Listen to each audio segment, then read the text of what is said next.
dari pesan Paus Fransiskus tersebut, menurut Anda apa maksudnya berjalan bersama sebagai peziarah pengharapan? Dia percaya berjalan bersama sebagai peziarah pengharapan yaitu menjadi manusia yang penuh pengharapan, mencintai Tuhan dan sesama, menjadi saksi cinta kasih, saling berbagi dan bersaudara. Demikian Mas Angga bagi saya. Moga ya Pak. Terima kasih Pak Agus.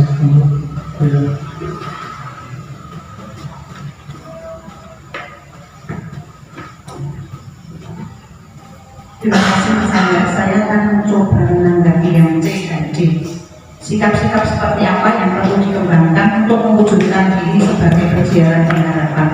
Ini pengalaman pribadi saya, yaitu sesuai dengan talenta yang kita miliki. Yang pertama, kalau kita itu mengembangkan di lingkungan, di paroki, di keluarga, di masyarakat, kita di situ akan berpengharapan, sehingga sikap yang kita miliki, talenta yang diberikan Tuhan pada kita itu akan tumbuh dan berkembang. Talenta itu tidak besar, ada yang kecil, sederhana, dengan mempedulikan kanan kiri, memperhatikan yang lemah, miskin, tersingkir, difabel, itu juga talenta. Lalu peduli pada lingkungan di mana kita berada, terutama kalau kita ini berada di lingkungan bekas, yang kita peduli pada lingkungan kita.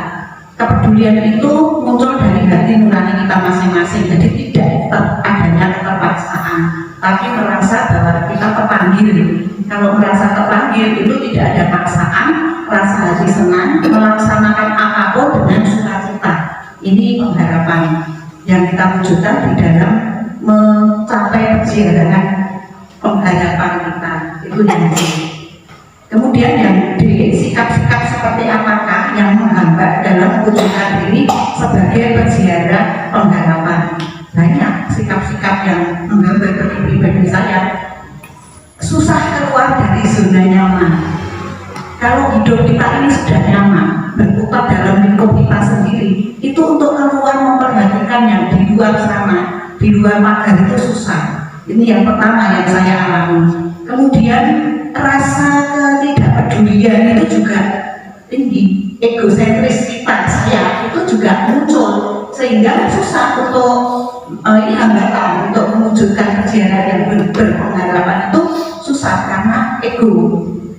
Ini pengalaman pribadi saya, karena kalau sudah ego itu apa-apa aku, yang penting aku aman, yang penting aku enak, yang penting aku begini, sehingga ini susah untuk mempertahankan karena hambatan.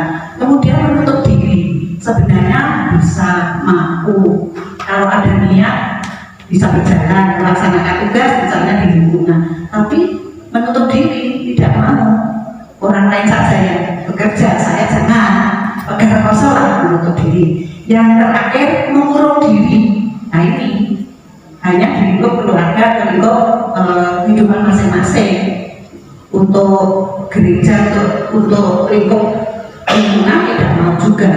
Ini saya, jadi pengalaman iman ini yang menghambat mewujudkan diri sebagai peziarah pengharapan bagi saya ada 4 seperti itu. Terima kasih Mas Angga. Terima kasih banyak. Monggo dari saya.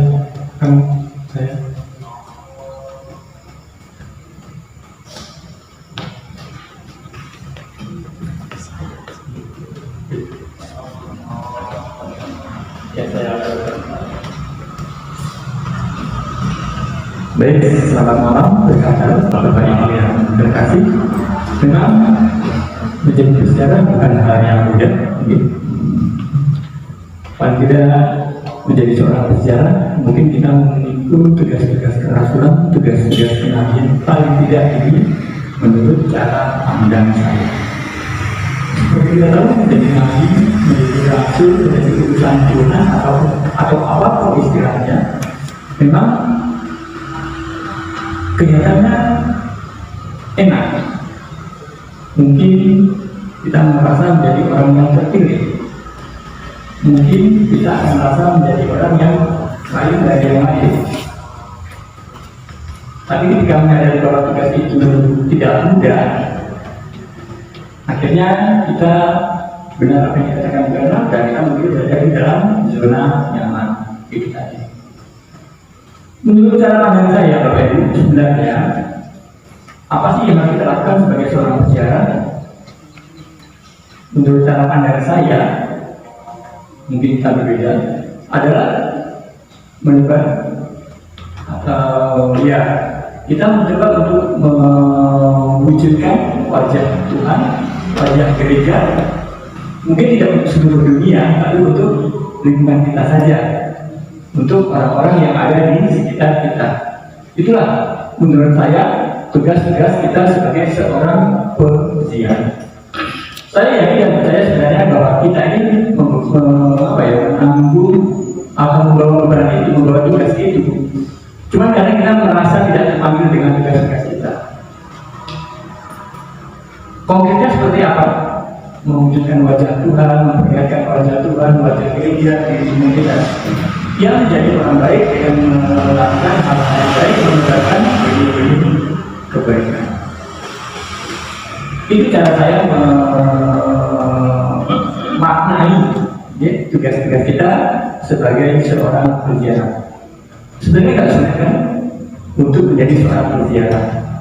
Artinya Tuhan ingin kita sebagai seorang peziarah kita menjadi sesuatu yang bermakna untuk lingkungan kita, untuk keluarga kita, untuk anak kita, istri kita, suami kita, sesuai dengan panggilan kita, sesuai dengan kemampuan kita, sesuai dengan bakat kita.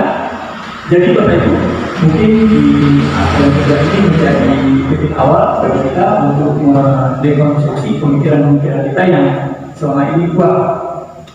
Menjadi seorang peziarah tugas yang berat, menurut saya tidak. Kalau kita mau memaknai ini. Mungkin itu terangkat dari saya. Sekian, terima kasih. Selamat malam. Berkat dari. Terima kasih Pak atas share-nya.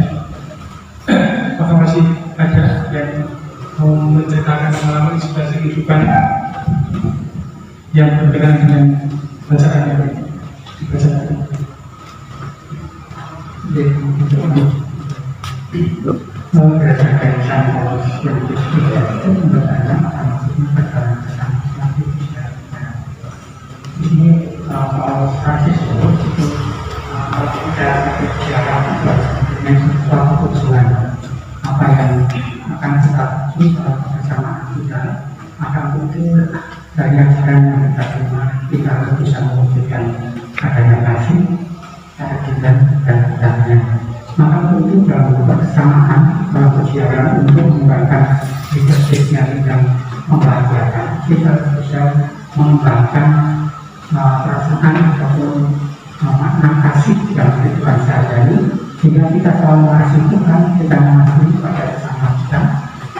Jadi kita mau berkorban, kita mencintai sesama kita dalam keadaan apapun juga. Bersama dan juga kalau itu ada tantangan-tantangan yang harus kita hadapi. Tetapi kalau kita memilih untuk mengasihi, pasti hambatan akan bisa kita tepis sehingga kita bisa berjalan dengan baik. Bukannya kita dalam perjalanan itu menjadi penjaga dan kebersamaan. Kalau ada orang yang salah arah atau ada sebuah hambatan, kita bisa memberikan solusi atau jalan keluarnya, tetapi justru memberikan sikap yang tidak harmonis, maka itu bukan yang menjadi harapan kita, tetapi kasih yang ada kita berikan secara tulus supaya kasih terlakukan bersama. Kemudian yang kedua, kita menuju sebuah keadilan. Dalam hidup kebersamaan kita mesti harus bisa berbagi di antara sesama kita apa yang kita miliki. Jangan sampai kita hanya mementingkan diri sendiri. Aku yang orang itu tidak menerima dari apa yang menjadi komunitas kita, saya tidak mau. Lalu saya harus bisa menerima sesuatu dari kami. Jadi jika untuk memberi itu juga harus kita mau, sehingga dapat menumbuhkan sebuah kebersamaan dalam sejarah itu bisa berjalan yang pula akan diberikan kepada mereka yang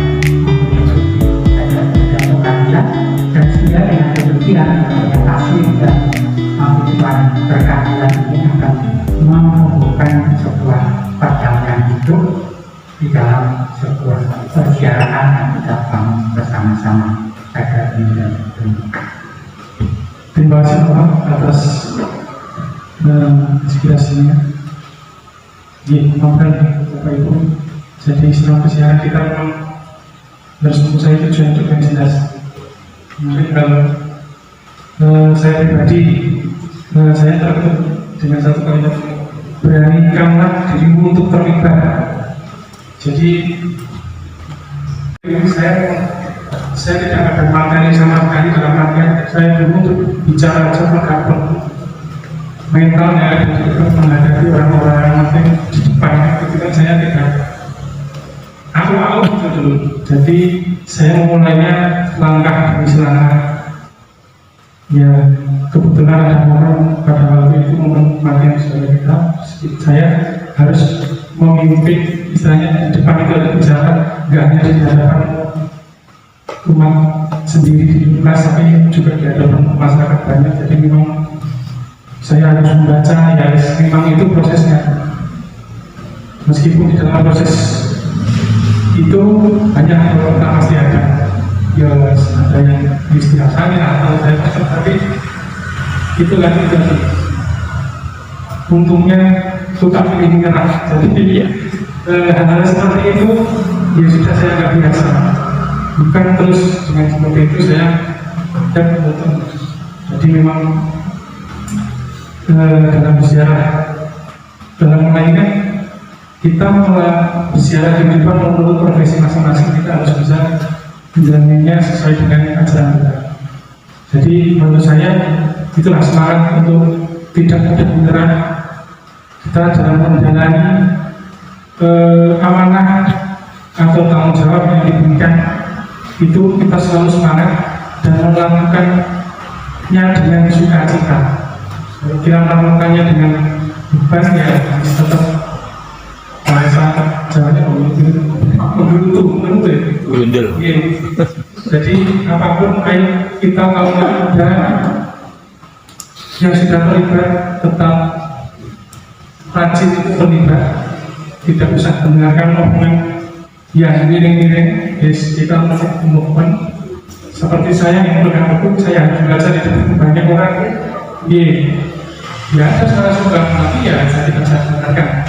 Itu lagi lagunya benar ya, untungnya tak menyerah. Itu sehingga apa yang saya rasakan, saya menjadi pribadi yang tangguh. Jadi mungkin kalau saya memaknai ini ya, ini beranikanlah diri untuk terlibat. Jadi saya mengajak untuk generasi muda di Bima Lukas yang belum terlibat, ayo beranikanlah dirimu untuk terlibat. Tidak usah takut salah, memang harus salah dulu. Nggak ada yang jadi langsung benar sempurna, nggak ada di dunia ini, nggak ada. Harus salah dulu. Nanti ada bagian dari sesepuh kita, sesepuh Lukas. Ini maksudnya ini.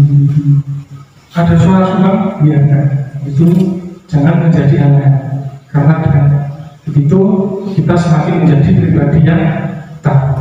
Mungkin itu pendapat saya. Semoga kaum muda dan Lukas semakin terlibat dalam kehidupan gereja. Karena bagaimanapun juga kita harus menghidupi gereja kita. Dan ini kita gereja ini. Terima kasih. Selamat malam.